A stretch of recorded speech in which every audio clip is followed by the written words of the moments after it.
Hi!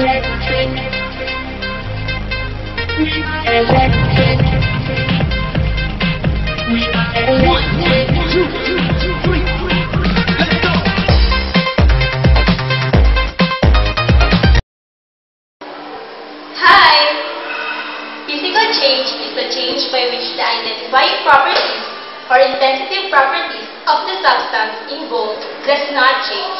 Let's watch this video.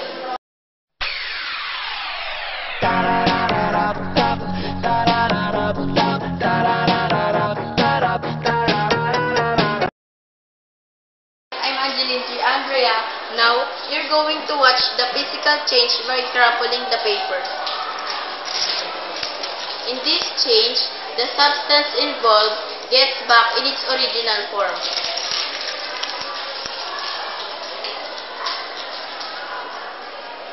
In here, the crumpled paper gets back in its original form by opening it.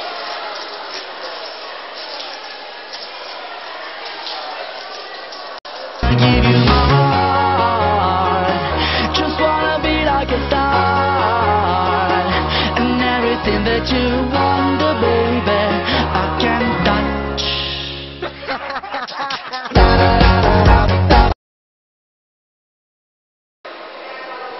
Chemical change is a change to render the form of a new substance with new sets of properties.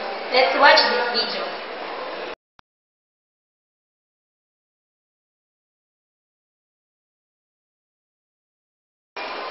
Hi, I'm Michael. Now you're going to watch the chemical change in burning the paper.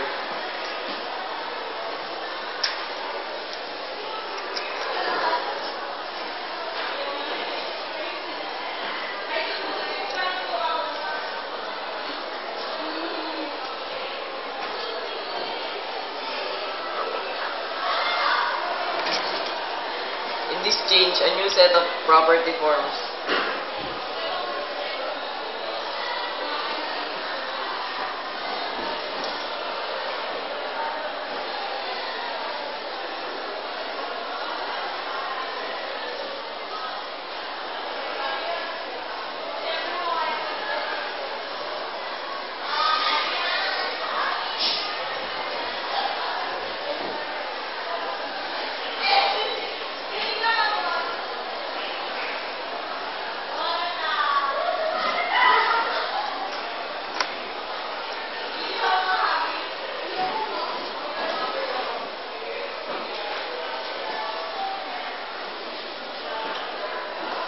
In here, the burnt paper became an ash.